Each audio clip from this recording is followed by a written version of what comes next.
শীত যেহেতু কাছাকাছি চলে এসেছে, আজকে শীতের একটা রেসিপি শেয়ার করছি। আর শীতে কিন্তু যাই হোক সবজি খেতে কিন্তু দারুণ মজা।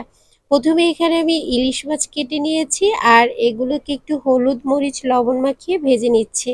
আর শীতের সময় এই সবজিটি আমি একদমই মিস করি না, এটা খেতে খুবই ভালো লাগে আমার কাছে। বরাবরই ইলিশ মাছটা ভাজা খেতে খুব ভালো লাগে, কিন্তু শীতের সময় ইলিশ মাছ দিয়ে এভাবে সবজি খেতে দারুণ লাগে। রেসিপিটি অনেক বেশি ভালো লাগবে। যারা এভাবে ট্রাই করেছেন তারা তো ট্রাই করেছেনই, আর যারা এভাবে রান্নাটা ট্রাই করেননি অবশ্যই শীতের সময় একবার এভাবে রান্না করে দেখবেন যে কতটা ভালো লাগে।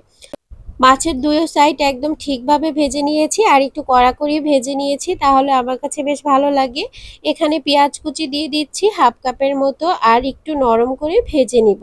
পেঁয়াজটা যখন হালকা নরম হয়ে আসবে তখন এখানে আমি গুঁড়া মশলাগুলো অ্যাড করব।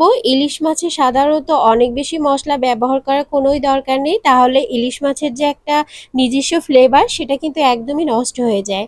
এজন্য আমি ইলিশ মাছে এখানে লবণ দিচ্ছি আর হাফ চামচের মতো হলুদ দিচ্ছি, 1 চামচের মতো লাল মরিচের গুঁড়া দিয়ে দিচ্ছি। লবণ এখানে আমি 1 চামচ দিয়েছি, আপনারা পরিমাণ বুঝে দিতে পারেন বা 1 চামচও ব্যবহার করতে পারেন। এখন ভালো করে মশলাটা একটু কষিয়ে নেওয়ার পর এখানে আমি ফুলকপি, সিম আর আলু দিয়ে দিচ্ছি। আর শীতের সময় কিন্তু এই দুইটা সবজি অনেক বেশি ভালো লাগে। ফুলকপি, সিম একসাথে রান্না করলে কিন্তু অসাধারণ লাগে। আর সাথে যদি থাকে ইলিশ মাছ তাহলে তো কথাই নেই। সব মাছের থেকে ইলিশ মাছ দিয়ে এই রান্নাটা খুব বেশি ভালো লাগে। আর একটু ছোট সাইজের ইলিশটা হলেও অনেক বেশি ভালো লাগে। স্বাদটা আরো বাড়িয়ে নেওয়ার জন্য এখানে আমি টমেটো দিয়ে দিচ্ছি 2টা, এটা আপনারা চাইলে দিতে পারেন, আর যদি না চান তাহলে স্কিপ করতে পারেন। মশলার সাথে সবজিগুলো একদম ভালোভাবে কষিয়ে নিতে হবে, তাহলে কিন্তু ভালোভাবে কষিয়ে নিতে হবে, না হলে কিন্তু একদমই ভালো লাগবে না, পানসে একটা ভাব চলে আসবে, খেতে ভালো লাগবে না। ঢাকনা দিয়ে ঢেকে আমি 10 মিনিটের মতো রেখে দিয়েছিলাম। আর এটা একদম কষানো হয়ে গিয়েছে। আর এখন একটু উল্টে পাল্টে দিচ্ছি বা নেড়ে চেড়ে দিচ্ছি। আর এখানে আমি এখন এ পর্যায়ে গরম পানি ইউজ করব। রান্নার ক্ষেত্রে আমি সব সময় গরম পানিটাই ব্যবহার করি, সেক্ষেত্রে আমার মনে হয় রান্নাটাও তাড়াতাড়ি হয়। আর যে রান্নার একটা পানসে ভাব সেটা একদমই থাকে না। আপনারা একবার হলেও এভাবে ট্রাই করে দেখতে পারেন গরম পানি দিয়ে রান্না করে।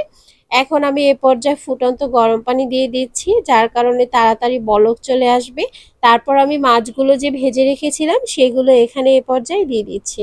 রান্নাটা কিন্তু একদমই সহজ আর অল্প মশলায় হলেও এই রান্নাটা খেতে দারুণ। যারা ব্যাচেলার আছেন তাদের কাছে এই রান্নাটা খুব সহজ মনে হবে, খুব সহজেই করে নিতে পারবেন। আর 1 প্লেট ভাত নিমেষেই শেষ করা যাবে এই রান্নাটা দিয়ে। এখন ইলিশ মাছগুলো আমি একটু দিয়ে দিচ্ছি। রান্নাটা করতে একদম কম সময়ের প্রয়োজন হয় আর অনেক কম মশলা প্রয়োজন হয়, খেতে দারুণ লাগে। এখন পানিতে বলক চলে এসেছে, আমি ঢাকনা দিয়ে ঢেকে এখন রান্না করে নিব। আর এই রান্নাটা একটু ঝোল ঝোল খেতে ভালো লাগে, আপনারা চাইলে একটু শুকিয়েও নিতে পারেন। এখন আমি ঢাকনা দিয়ে রান্না করে নিচ্ছি 15 মিনিটের মতো। আর 15 মিনিটে কিন্তু রান্নাটা একদম হয়ে যাবে। 15 মিনিট পর চলে আসলাম, পানিটা কিন্তু শুকিয়ে গেছে। আর যতটুকু আছে আমি অতটুকুই রাখবো, কারণ একটু ঝোল ঝোল খেতে এই রান্নাটা বেশ ভালো লাগে। আর শীতে এই সবজিটা অবশ্যই ট্রাই করতে পারেন। এখন কিন্তু ফুলকপিটা বাজারে পাওয়া যাচ্ছে, আর এখন ফুলকপিটা দিয়ে গন্ধটাও আসে না, অবশ্যই ট্রাই করতে পারেন। তো কেমন লেগেছে আজকের রেসিপি অবশ্যই কমেন্ট সেকশনে জানাবেন। ভালো লাগলে লাইক শেয়ার কমেন্ট করবেন। যারা ফেসবুক থেকে দেখছেন পেজটি ফলো দিয়ে রাখতে পারেন, ইউটিউব থেকে দেখলে চ্যানেলটি সাবস্ক্রাইব করতে পারেন। আজকের রেসিপি এই পর্যন্তই। নেক্সট রেসিপি দেখার আমন্ত্রণ জানিয়ে আল্লাহ হাফেজ।